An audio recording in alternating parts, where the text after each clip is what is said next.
Gloria a Dios. Damos gracias al Señor en esta noche. Que el Señor te bendiga mucho. Bienvenido a este tiempo de estudio bíblico de Apocalipsis capítulo 20. Vamos a abrir la Biblia en el libro de Apocalipsis capítulo 20 y vamos a seguir adelante con los estudios de la palabra de Dios sobre este hermoso libro. Quisiéramos comenzar este tiempo orando, que el Señor bendiga mucho lo que vamos a hacer hoy. Recuerden que estamos estudiando la palabra de Dios, porque eso nos ayuda, nos fortalece, nos abre la visión. Queremos continuar y seguir adelante. Vamos a dar gracias en este día. Padre amado, Padre santo, te damos gracias por darnos hoy la palabra de Dios a través del estudio bíblico en Apocalipsis 20. Señor, te pedimos que nos puedas fortalecer, ayudar, Señor, a poder comprender la palabra de Dios. Tu palabra es clara cuando dice que estamos, Señor, para ser bendecidos los que leen, los que entienden las palabras de este libro. Gracias te damos, Señor, una vez más por la bendición. En el nombre de Jesús te lo pedimos. Amén. Muy bien, la palabra del Señor en el capítulo 20 de Apocalipsis nos presenta algunos acontecimientos posteriores a la gran tribulación, acontecimientos que son realmente de gran envergadura, que por supuesto tienen mucha incidencia en el estudio que vamos a desarrollar, porque nos anuncia las cosas que están por venir.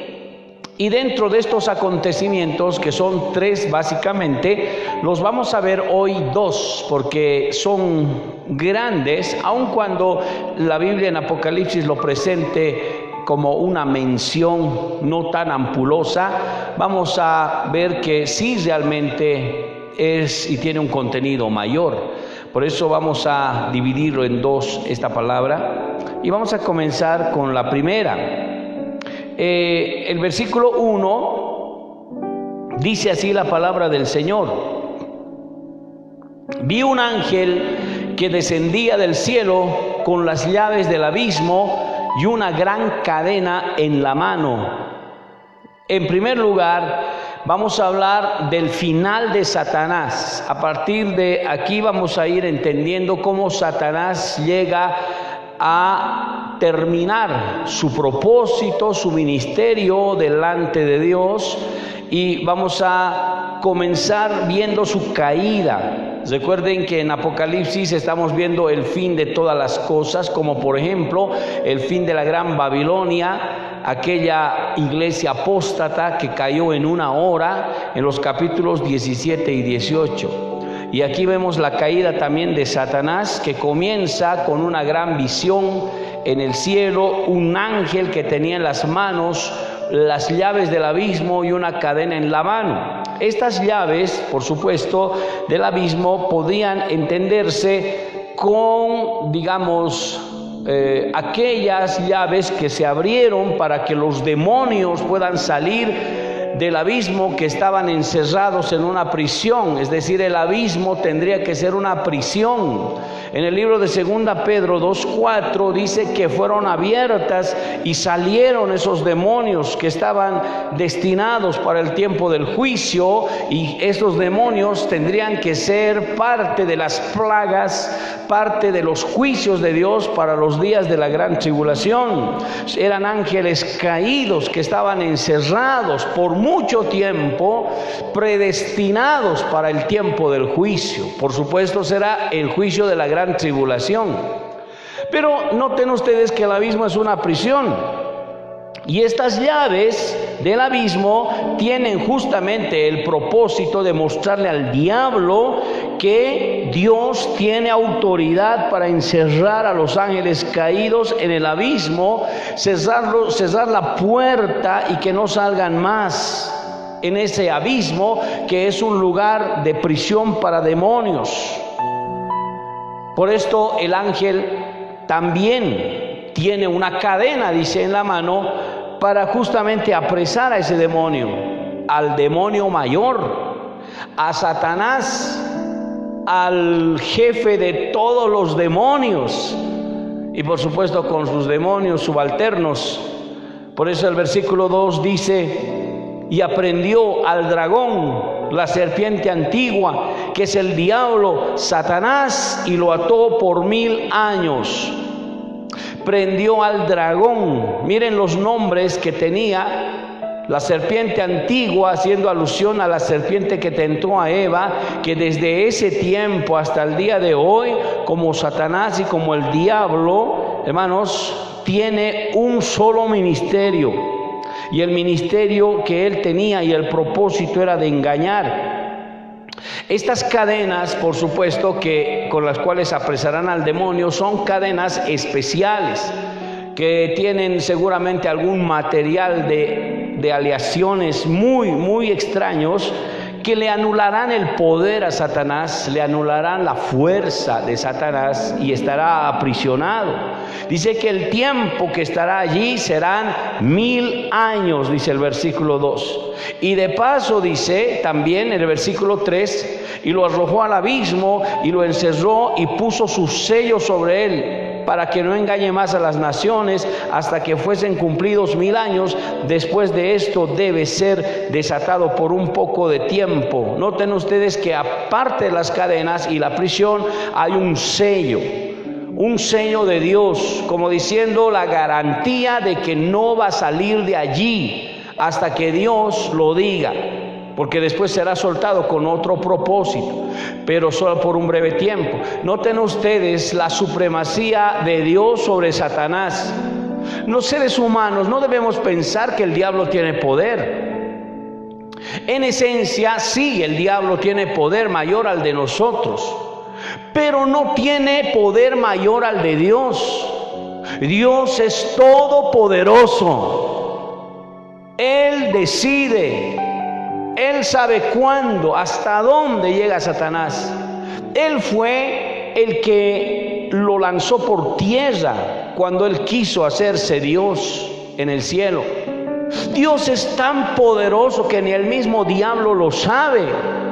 Si el diablo ahora está suelto, es porque Dios lo permite y porque tiene propósitos eternos, porque Dios ha visto en su sabiduría que la presencia del diablo en la tierra es la única manera en que los hombres pueden ser probados en su obediencia y fidelidad hacia Dios, para mostrar que su libre albedrío en Dios puede ser ejercido y no por presión, obligación.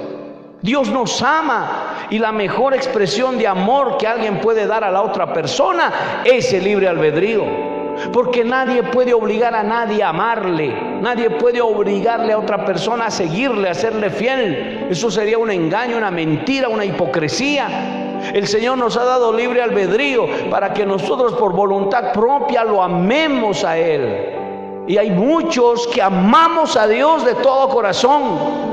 No importa lo que nos pase, no importa qué cosa ocurra, no importa que venga la enfermedad, el dolor, la tristeza, vamos a amarle mucho más a Dios. Y si algún momento nos llega la muerte por la voluntad del Señor, será porque estaremos al lado de nuestro Señor en victoria. Esa es la mentalidad que tenemos. Frente a esta mentalidad del diablo se debe retorcer de envidia y también de rabia. El diablo está furioso, enojado, molesto. Por eso en este tiempo lo que hace es engañar, como dice el versículo 3, para que no engañe más a las naciones. Esa parte es importante, porque el engaño es el ministerio principal del diablo. Es lo que él mejor sabe hacer, engañar. Y engañar es mentir, engañar es hipocresía, engañar es falsear la verdad, engañar es aparentar la verdad, engañar es la ausencia de la verdad. En el engaño no hay verdad. Si hay verdad, es con doble intencionalidad, solo para hacer caer. La verdad sería un instrumento de la mentira, de la falsedad y el engaño. Y el engaño está presente en todas las facetas de la vida del hombre, así como el diablo está presente en todas las facetas de la vida del hombre. Engaño tiene que ver con aquellas estrategias, con aquellas trampas, artimañas, con aquellos fraudes, con aquellas estafas, artificios, tretas, con aquellos disimulos. El engaño tiene que ver inclusive con la ficción que hay en los juegos electrónicos, con la ciencia ficción de las películas. Prácticamente el diablo está metido en todo. Donde hay engaño está el diablo.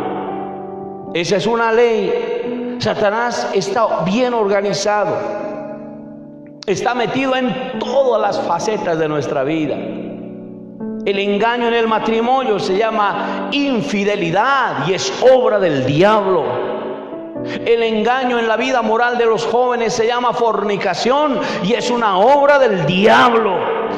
El engaño en lo laboral se llama estafa, se llama corrupción y es obra del diablo. El engaño en la sociedad es común, se llama mentira.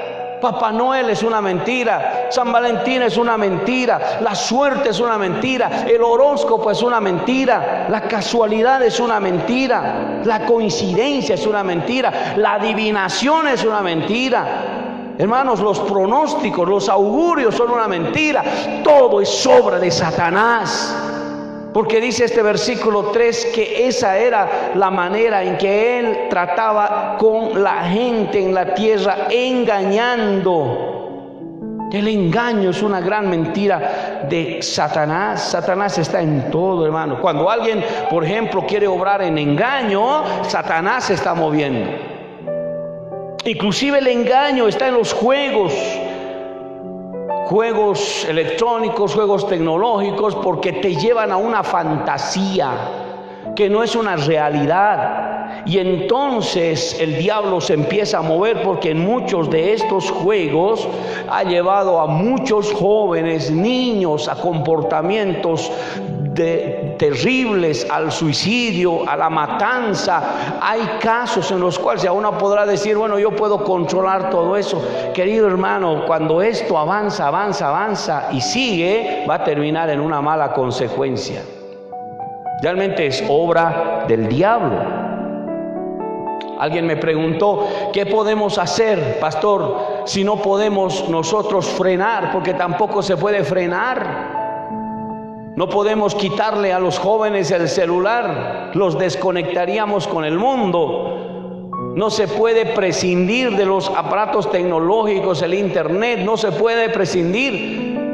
Sería ideal prescindir de ellos, pero estaríamos desconectados.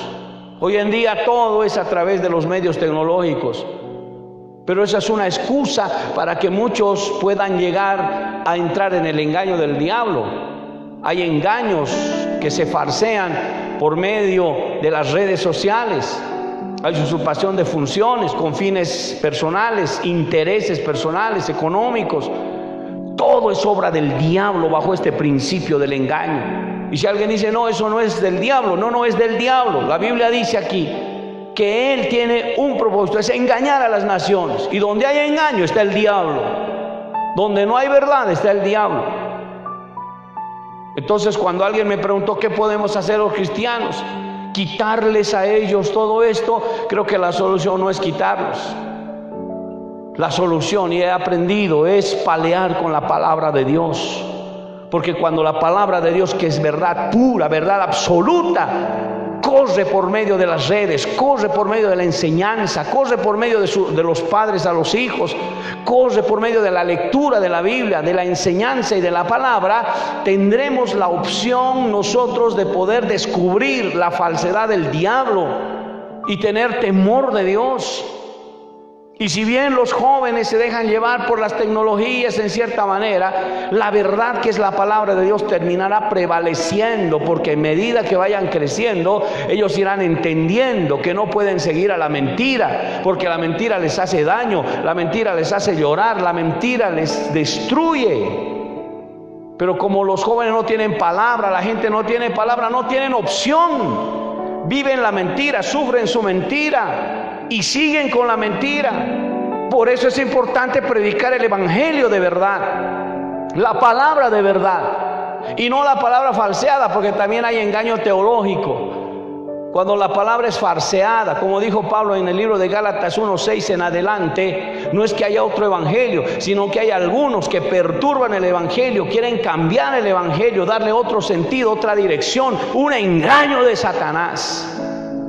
La palabra, queridos hermanos, debe ser predicada como está escrito, sujetándose a sus contextos, interpretada en la rectitud y en la verdad de la palabra, para que todo lo que pueda ser verdad confronte la mentira y el engaño. Solo la palabra de Dios es el antídoto en esta sociedad para el engaño. Solo la palabra de Dios abre los ojos. Solo la palabra de Dios termina dándonos a nosotros la opción para seguir al Señor, convertirnos de la mentira a la verdad.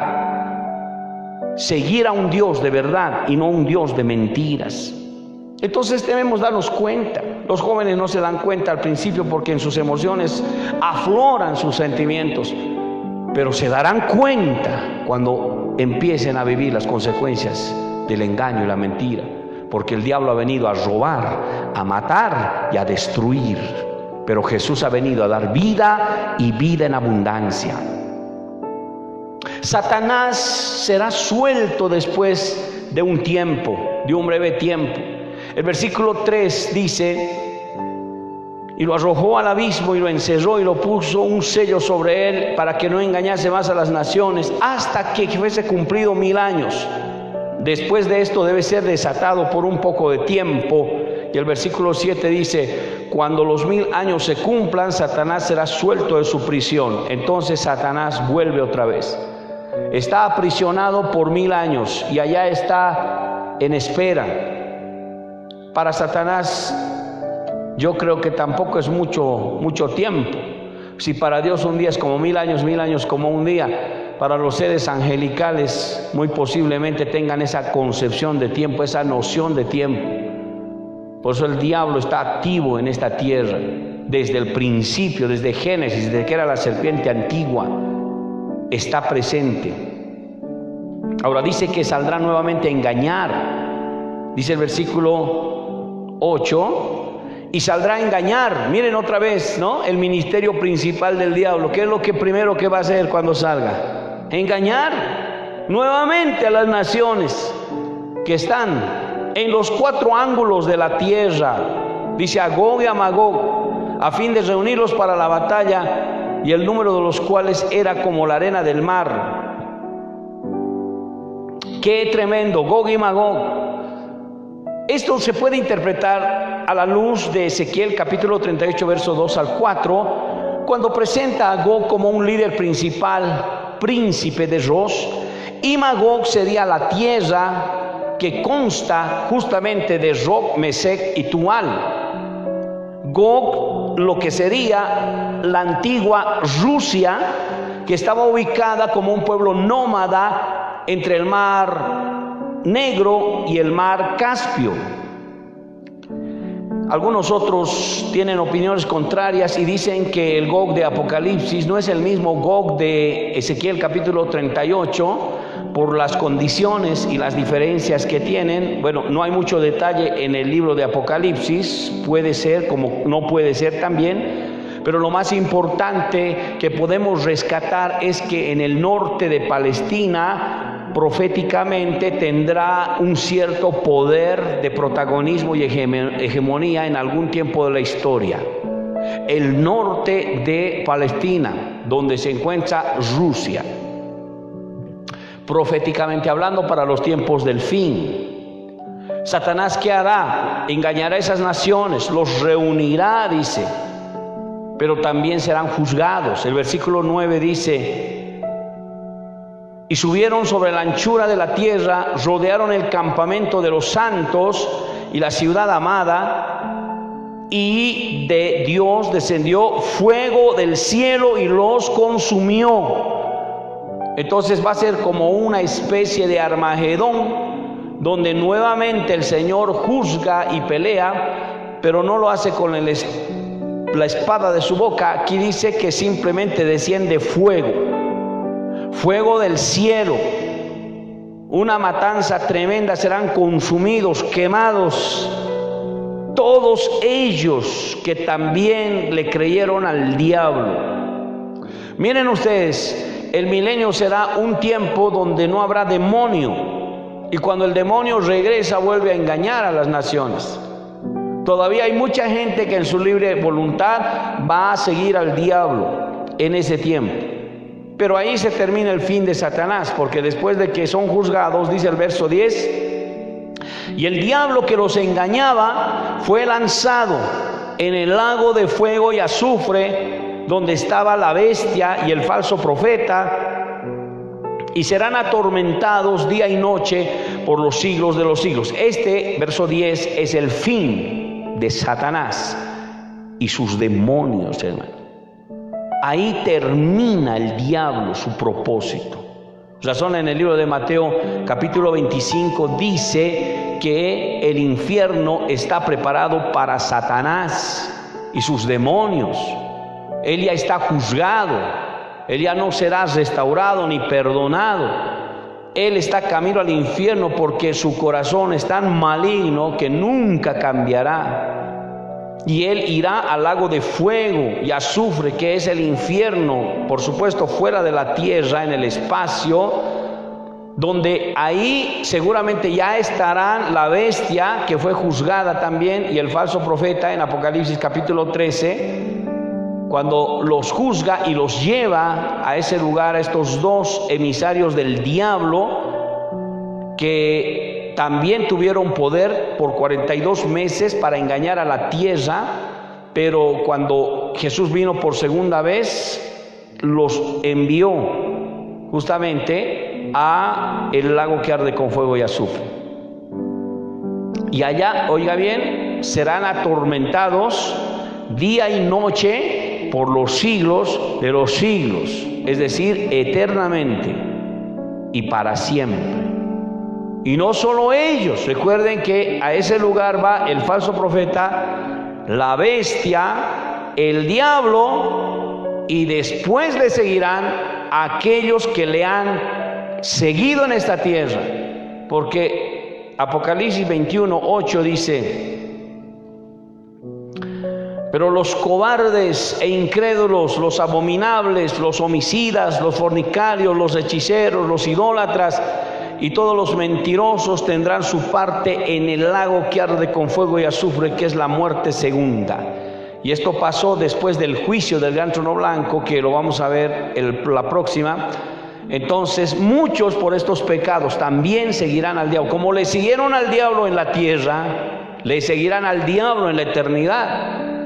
Aquellos cobardes que no quisieron identificarse como cristianos o no quisieron abrazar la verdad, no quisieron manifestar a Cristo en sus vidas, los cobardes, los incrédulos que rechazaron a Cristo, los incrédulos que rompían folletos, que blasfemaban, que escupían al piso cuando veían a un cristiano, que se enojaban, se molestaban. Esos incrédulos, los abominables, malvados, que hacían acciones malas contra Dios, contra la iglesia, contra sus siervos, aquellos que hablaban pestes de las iglesias, abominables, que hablaban pestes de la obra de Dios, homicidas, aquellos que mataban sanguinariamente, no solo mataban a los niños pequeños derramando sangre inocente, abortando, sino también aquellos que muy posiblemente mataban a sangre fría, y aquellos homicidas inclusive que mataban con las palabras, aquellos fornicarios que no tenían, dice, ningún temor de Dios para conducir su vida moral cuando eran solteros. Fornicarios que estaban con uno, con otro y con otro y con otro, así con otra y con otra. Fornicarios, hechiceros, aquellos que estaban practicando magia negra, magia blanca, mirando el horóscopo, haciendo hechicerías, saumerios, fumadas. Esos hechiceros que pretendían ver el futuro por el poder del diablo, con un espíritu de adivinación. Esos idólatras que se postraban ante imágenes, besaban imágenes, se inclinaban ante los ídolos, restauraban sus ídolos, les hacían fiesta, pagaban grandes cantidades para poderles hacer una gran celebración, comprarles velas, urnas. Idólatras, mentirosos, dice, que nunca hablaron con la verdad, falseaban la verdad, hablaban con mentiras, su vida misma era una mentira. Todos ellos tendrán su parte en el lago que arde con fuego y azufre, que es la muerte segunda.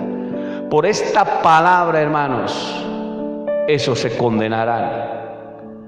Pero alguno dirá, pero podrían salir de allí, por supuesto.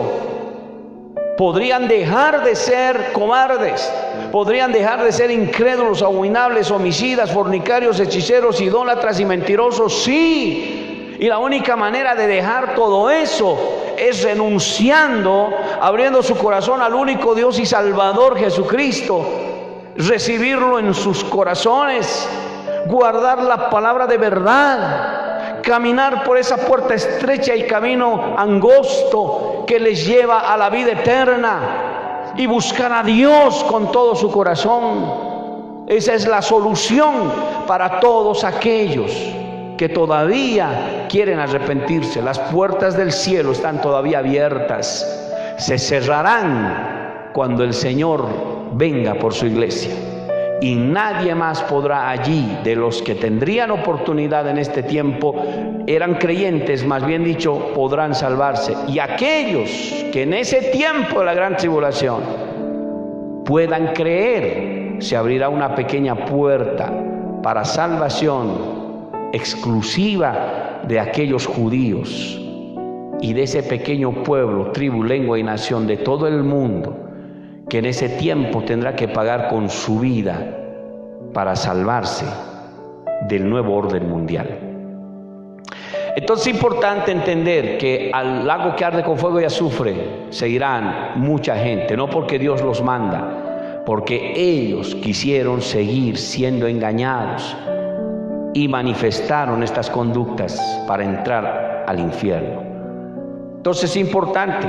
Dios no condena a nadie. Dios puede salvar a un incrédulo, a un homicida, a un fornicario, a un hechicero. Lo puede salvar, lo ama a Dios, pero debe arrepentirse y debe buscar al Señor.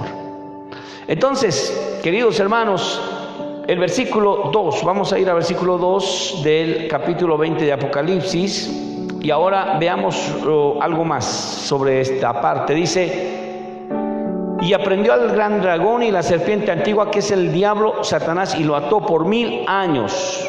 Y el versículo 7 dice: y cuando los 1000 años se cumplan, Satanás será suelto de su prisión. Entonces, otro aspecto importante es el milenio, lo que se llaman los 1000 años. ¿Cómo empieza, cómo acaba los 1000 años? Comienza con el apresamiento de Satanás y termina con soltar nuevamente a Satanás. Ese periodo de tiempo se llama milenio, es decir, un periodo en la tierra de 1000 años. Eso está diciendo. Y se caracteriza por vivir sin demonio. La tierra sin demonio. Satanás está atado. La pregunta es: ¿cómo será vivir la tierra sin demonio? Es interesante, sin que te puedan tentar, seducir, aun cuando tú todavía tendrías que decidir servir al Señor. Y habrá, por supuesto, en ese tiempo de los 1000 años justicia, y con la ausencia de Satanás y con el liderazgo de Jesucristo tendría que haber justicia perdurable. Dice el verso 4: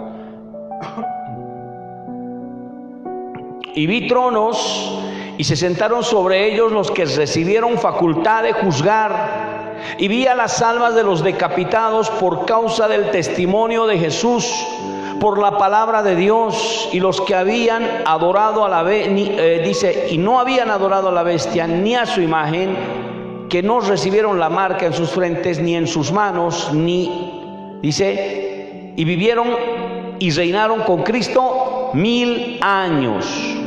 Entonces, ¿quiénes son los que van a vivir en ese tiempo de los 1000 años? ¿Qué va a pasar en ese tiempo de los 1000 años? ¿Cómo va a ser el sistema de gobierno en los 1000 años? Dice que esos 1000 años van a comenzar con Jesucristo y instaurando tronos, puestos, posiciones de servicio en función y con la facultad de juzgar. Es decir, va a haber gente que va a juzgar. La palabra juzgar tiene que ver con regir. Entonces, Cristo estaría rigiendo juntamente con estos que están llamados a juzgar, a regir a ese tiempo del milenio, a las personas que estarán en ese tiempo. ¿Quiénes serán aquellos que van a juzgar? Dice que las almas de los decapitados por causa del testimonio de Jesús. Noten ustedes esa parte. Vi a las almas de los decapitados. Esa es la palabra que se comprende de aquellas personas que morirán en el tiempo de la gran tribulación. Será la decapitación. Tendrían que perder sus cabezas y ser torturados para salvarse en el tiempo de la gran tribulación. Por eso dice, vi las almas de los decapitados. ¿Pero por causa de qué? Por causa del testimonio de Jesús y por la palabra de Dios. Y dice, estos que no habían adorado a la bestia, estamos hablando de la gran tribulación, se habían resistido. Una vez que comenzó su régimen la bestia, este anticristo, hombre de pecado, estos seguramente huyeron a los montes, porque estando en la tierra es difícil, hermanos, especialmente en las ciudades, resistir. Puede haber rastrillaje casa por casa, solamente para saber si tienen la marca. ¿Se imagina pasar casa por casa y decir, salgan todos los de esta casa? Y apuntarles con una pistola de esas electrónicas infrarrojas para saber si tienes la marca en la frente, y cuando está la marca seguramente avisará, muy bien, pasen, segunda casa, tercera casa, cuarta casa. Los rastrillajes serán cada mes, cada semana. Tendría que haber más policías en ese tiempo, serán reclutados mucha gente solo para este propósito. Será difícil la vida en la tierra para los que se quedan en el rapto. Por eso le digo, inmediatamente se entere que la iglesia se fue, prepare sus maletas. Si hay alguien que se va a quedar, por supuesto, ¿no? Yo no me quedo, hermano. Yo no me quedo, aleluya. Si usted no se queda, diga amén, hermano. Amén, si no se queda. Pero estoy hablando para los que se queden, porque va a haber personas que se van a quedar, no van a saber qué hacer, estaban atufadas, confundidas. No, se fue a la iglesia, inmediatamente, no pierda el tiempo, no pierda el tiempo. Sería un consejo para ellos, prepare sus maletas, hermano. Que preparar las maletas ese rato, pero mi casa y no la voy a vender, si la vende bien, en el poco tiempo que le queda. Y si no la puede vender, igual váyase dejando su casa, sus bienes, sus cosas, pero me iré con mi televisor. No, lo van a agarrar. El televisor también puede que tenga estos modernos, ya tienen dispositivos. No crea usted que el diablo está durmiendo, ya está trabajando. En los dispositivos modernos hay y se ha encontrado en muchas veces dispositivos de monitoreo. No puede uno llevarse cosas, tendría que salir. Y tendría que irse no sé dónde, y al campo, tal vez a algún lugar, tal vez no sabe dónde, tendría que pensar, donde no hay en el campo tampoco concentraciones, porque igual van a venir ahí los rastrillajes. Es duro, será difícil en ese tiempo, hermano. Muchos serán agarrados, no querrán la marca, porque dice aquí que no han adorado a la bestia, o sea, se han resistido a la bestia. Entonces los agarrarán, los apresarán. Es como acá los apresan algunos. ¿Estás rompiendo la cuarentena? No, preso 8 horas.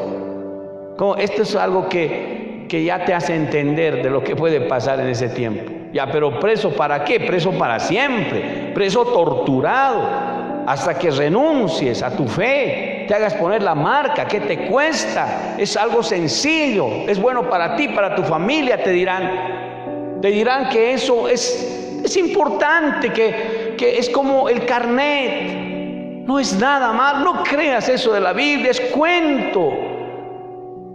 No, eso no. ¿Para qué? Esto es real, esta es la vida real. ¿Con qué vas a comprar? ¿Con qué vas a vender? No tienes, te van a mostrar a tus hijos, mira cómo ellos están. Por ellos hazlos. Y tal vez se les ocurra matarles delante de los padres a los hijos, como dice en Mateo, los perseguirán. Y créanme, van a realmente ver con sus ojos morir a sus hijos. Es duro, pero es sanguinario el anticristo. Finalmente no querrán, la última pena será decapitación. Aquellos que no adoraron a la bestia, ni a su imagen, dice, ¿no? Póstrate ante la imagen, ¿no? Póstrate ante la bestia, y no recibieron su marca. Porque eso tiene que ser voluntario, no se les puede marcar a la fuerza. Porque el anticristo finalmente tendría un principio. Él quiere, y así como el gran dragón, él quiere voluntad, quiere que la gente por voluntad le siga. Por eso va a ser ovacionado, adorado. Sería fácil para él obligar a la gente, pero él quiere lo que se le da a Dios. Se llama adoración. Nosotros le adoramos al Señor, hermano, y si nos matan, gloria a Dios, damos nuestra vida por él. Eso se llama adoración. Pero en cambio, el diablo no va a querer forzar, tiene que ser voluntad, porque quiere adoración. Finalmente los matará. Y dice que no recibieron la marca ni en sus frentes ni en sus manos. Estos también vivieron y reinaron con Cristo 1000 años. Estos van a estar ahí con Cristo rigiendo en ese tiempo. Y por supuesto a esto se añade la iglesia, que también en los pasajes de los evangelios y las cartas tienen promesa de reinar con Cristo. O sea que también la iglesia estará reinando con Cristo. ¿Quiénes son la iglesia? Los que se fueron primero en el rapto. Luego dice el versículo 5 y 6: bienaventurados los otros muertos que no volvieron a vivir hasta que se cumpliesen 1000 años. Esta es la primera resurrección. Bienaventurados y santo el que tiene parte en la primera resurrección. La segunda muerte no tiene potestad sobre ellos, sino que serán sacerdotes de Dios y de Cristo y reinarán con Cristo 1000 años. Ahí está, los de la primera. Solamente hay 2 resurrecciones. En la primera resurrección entran una serie de resurrecciones. ¿Cuáles son las resurrecciones? Mire, número 1, la resurrección de Cristo. 1 Corintios 15, con esto vamos a ir terminando. 1 Corintios capítulo 15, los versículos 15 dice así: y somos hallados falsos testigos de Dios, porque hemos testificado que Dios, que ha resucitado a Cristo, el cual nos resucitó, si en verdad los muertos no resucitan. Y el verso 20 dice: mas ahora Cristo ha resucitado a los muertos, la primicia de los que durmieron es hecho. Verso 23: pero cada uno en su debido orden. Cristo, miren, estas son las resurrecciones: Cristo, luego las primicias, luego los que son de Cristo en su venida. Son 3, hermanos. Primera resurrección, Cristo. Segunda resurrección, las primicias. Y tercera, los que son declarados por Cristo. ¿Cuáles son las primicias? Primera Tesalonicenses 4:16. 4, y también esta es la primera resurrección. 4:16 dice: porque el Señor mismo con voz de mando, voz de arcángel y trompeta de Dios descenderá del cielo, y los muertos en Cristo resucitarán primero. Luego nosotros, los que vivimos, los que hayamos quedado, seremos arrebatados juntamente con ellos en las nubes para recibir al Señor en el aire, y así estaremos siempre con el Señor. ¿Qué son las primicias? Las primicias son la iglesia. Porque la iglesia no está en la semana 70 de Daniel. La iglesia no está en el Antiguo Testamento. La iglesia es un pueblo gentil que simplemente ha sido adoptado por Dios. No estaba en los planes, digamos así, aunque en la omnisciencia de Dios sí. Pero para comprensión tal vez de alguno, No estaba en los planes, pero se metió.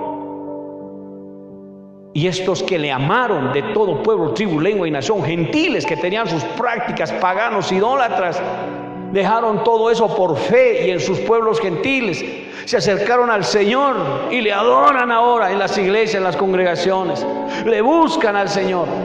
Estos serán arrebatados, son llamados las primicias de la resurrección.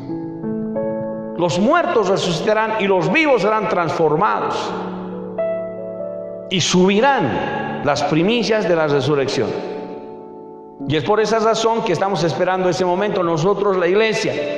No somos Israel, pero estamos esperando ese momento, que tampoco estaba ni siquiera, hermanos, profetizado en el Antiguo Testamento sobre el rapto. Son primicias. Es algo que el Señor lo estableció en su omnisciencia, porque Dios no puede rechazar al que le ama, no importa si es gentil. Él ama a los que le aman. El Señor dijo una vez: este pueblo gentil, con todos sus paganismos, me ama. En cambio mi pueblo no me ama.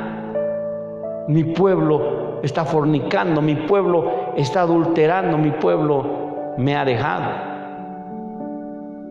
El Señor ha hecho un pacto con ese pueblo, y ese pueblo somos nosotros.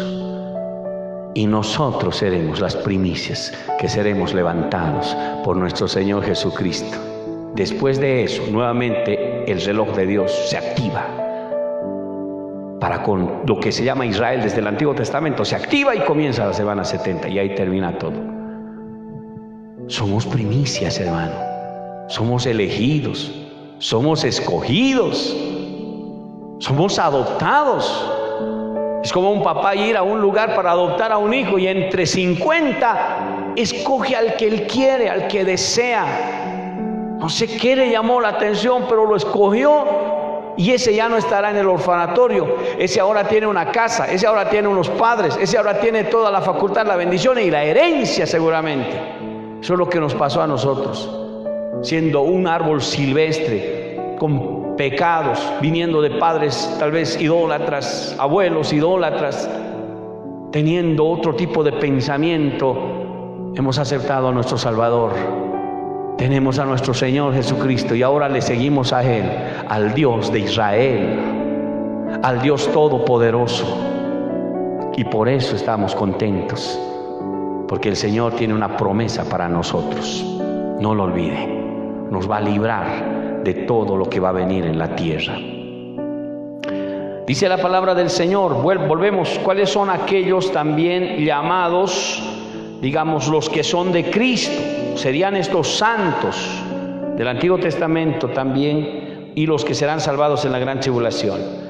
Eso se ha visto en Apocalipsis 20, 3 al 5, y también se ve en Apocalipsis capítulo 6, verso 9 al 11, y el Apocalipsis 7, 14, que hablan de ese pueblo de Israel que en ese tiempo serán salvados, aquellos que tienen vestiduras blancas, que habrán salido de la gran tribulación, que subirán al cielo, que serán también de aquellos decapitados que estarán en el cielo alabando al Señor. Esos también son pueblo del Señor, sellados y escogidos en ese tiempo de la gran tribulación, porque la gran tribulación es otro tiempo. Ahora estamos en otro tiempo. En ese tiempo habrá salvación para los de ese tiempo. La salvación para nosotros es en este tiempo. Tenemos que comprender eso. Daniel 12:2 lo dice de esta manera. Daniel capítulo 12, versículo 2 dice: y muchos de los que duermen en el polvo de la tierra serán despertados, unos para vida eterna y otros para vergüenza y confusión perpetua. La Biblia llama también a la condenación del infierno vergüenza, porque en el infierno tendrán ese sentimiento de vergüenza y de confusión perpetua. No sabrán lo que está pasando. Ese será el sentimiento que les va a seguir en la eternidad de la condenación. ¿A qué se refiere esta resurrección de vida eterna, de vergüenza y confusión? Es lo que se llama la segunda muerte o la resurrección de los malvados. Y está en Apocalipsis capítulo 20, y con esto acabamos este tiempo. Apocalipsis capítulo 20, los versículos 11, y lo vamos a ver a detalle el próximo. tiempo, el jueves, dice el 11: y vi un gran trono blanco, y al que estaba sentado en él, de delante del cual huyeron la tierra, el cielo, y ningún lugar se encontró para ellos. Y vi a los muertos, grandes y pequeños, de pie ante Dios, y los libros fueron abiertos, y otro libro fue abierto, el cual es el libro de la vida. Y fueron juzgados los muertos por las cosas que estaban escritas en los libros, según sus obras. El mar entregó sus muertos que había en él, y la muerte y el Hades entregaron los muertos que habían en ellos, y fueron juzgados cada uno según sus obras. Y la muerte y el Hades fueron lanzados al fuego, al lago que arde con fuego y azufre, que es la muerte segunda. Si ustedes se dan cuenta, va a haber una resurrección de los impíos. Desde el principio de los tiempos se levantarán para ser juzgados por sus obras. Finalmente se perderán, se condenarán, porque según sus obras nadie es salvo. Porque recuerden que no hay justo ni aun uno, no hay quien haga lo bueno, no hay quien busque a Dios. Sin Dios no se puede seguir adelante. Con Dios podemos despertar como en un sueño y ver la salvación de Dios. Por eso es importante entender que mucha gente se está encaminando hacia la condenación y no lo sabe. Hay que predicar el Evangelio, y es un llamado para todos los que están escuchando. No se callen, prediquen el Evangelio, porque hoy mucha gente está muriendo. Hay personas que se han lamentado porque han tenido todo el año pasado pudiéndoles predicar el Evangelio a muchas otras personas que se fueron, y seguramente diciendo: ¿por qué no le hablé? ¿Por qué no le hice por lo menos recibir? Y si alguien puede ir a visitar, predique por el WhatsApp, hágales recibir. Piense en esos familiares que tiene, amigos que ya tienen edad. Solo predíqueles, déles la oportunidad. Usted no los salva, es el Señor que los salva. Usted solo predica. Predique la palabra. Mañana no sabemos lo que puede pasar. Predique la palabra. Vamos a terminar con eso. Que el Señor te bendiga mucho. El jueves estaremos con la segunda parte de este capítulo. Vamos a hacer una oración.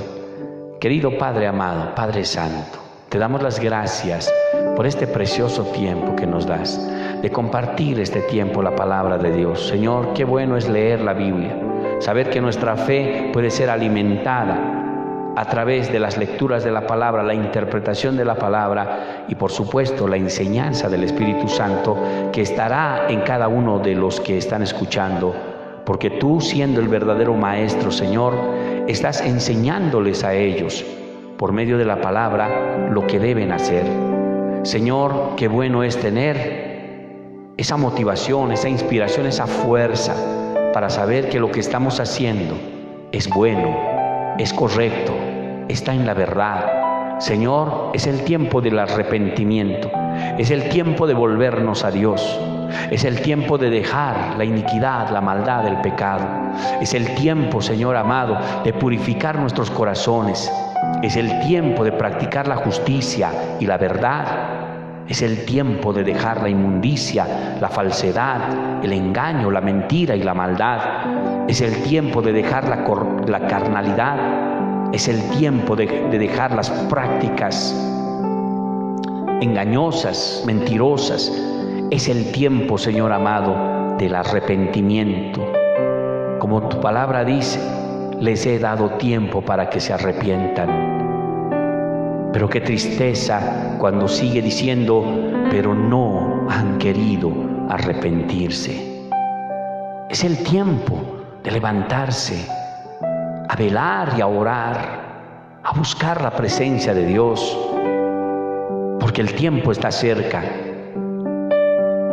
Arregle su comunión con el Señor, no se canse de orar en las mañanas, no se canse, no deje que la carne le venza, no deje que el diablo le ponga sueño, no deje que el diablo le aparte de su Señor y Salvador, y no deje que le engañe también a través de las falsedades de este mundo. Permita que el Señor sea el Señor y Salvador de su vida. Gracias, Padre amado, por la palabra de Dios en este día. Señor, te lo pedimos en el nombre de Cristo Jesús. Gracias, Dios bendito. Gracias, Señor amado. Amén y amén, Señor Jesucristo. El Señor les bendiga mucho, queridos hermanos y amigos que nos escuchan. Compartan la palabra, por favor. Den un comentario para que las prédicas se puedan expandir a otros lados. Esa es la forma en que se pueden expandir. Que Dios te bendiga mucho. Nos vemos el jueves.